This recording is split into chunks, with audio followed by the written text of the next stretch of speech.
Hello बच्चों। तो आइए अब देखते हैं सामाजिक विज्ञान में अर्थशास्त्र का तीसरा लेसन मुद्रा और साख। देखिए इसमें का जो बहुविकल्पी प्रश्न है। देखिए पहला क्वेश्चन है, विनिमय में कम से कम कितने पक्षों की आवश्यकता होती है। तो विनिमय में कम से कम वस्तुओं के आदान और प्रदान में कम से कम दो पक्षों की आवश्यकता होती है। अगला देखिए, वस्तु विनिमय प्रणाली को कहते हैं। तो ये हो जाएगा प्रत्यक्ष विनिमय, हो जाएगा प्रत्यक्ष विनिमय। अगला देखिए, भूमिहीन कृषि मजदूर अधिकतर किससे ऋण प्राप्त करता है। तो ये हो जाएगा सहकारी नियोक्ताओं से। देखिए ये हो जाएगा नियोक्ताओं से, ठीक है ना। अगला देखिए, सरकारी नीतियों के तहत ऋण की गारंटी किसके द्वारा दी जाती है। तो ये हो जाएगा सहकारी समिति से, ठीक है ना। अगला देखिए, भारत में ऋण के प्रमुख स्रोत हैं।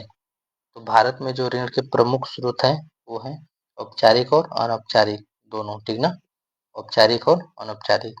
पेपर में आएगा तो आप लोग ए और बी दोनों लगाइएगा, ठीक ना। अगला देखिए, औपचारिक क्षेत्रों में ऋण का संचालन किसके द्वारा होता है। तो यह है reserve bank of India, reserve bank of India के द्वारा होता है।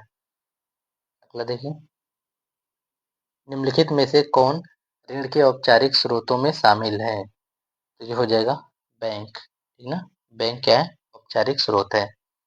अगला देखिए, निम्नलिखित में कौन ऋण के औपचारिक स्रोतों में सम्मिलित नहीं है। तो ये हो जाएगा साहूकार, ठीक ना। जो भी बैंक हैं सर सहकारी समितियां हैं सब औपचारिक हैं, ठीक ना। अगला देखिए, बैंक ब्याज दर को कौन निर्धारित करता है। ये कौन निर्धारित करता है, आरबीआई, ठीक ना, आरबीआई। अगला देखिए, भारत में केंद्रीय सरकार की तरफ से करेंसी नोट कौन जारी करता है। तो करेंसी नोट कौन जारी करता है, तो ये हो जाएगा आरबीआई, भारतीय रिजर्व बैंक,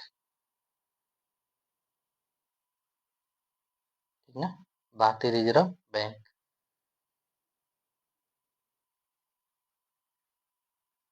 अगला देखिए,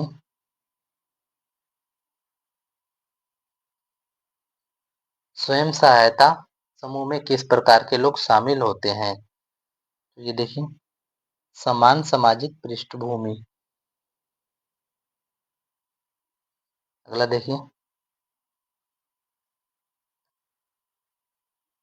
महिलाओं को आत्मनिर्भर बनाने वाली संस्था निम्न में से कौन सी है। तो ये है स्वयं सहायता समूह, स्वयं सहायता समूह। अगला देखिए, स्वयं सहायता समूह में बचत और ऋण संबंधी अधिकार निर्णय किसके द्वारा लिए जाते हैं। ये हो जाएगा सदस्यों द्वारा।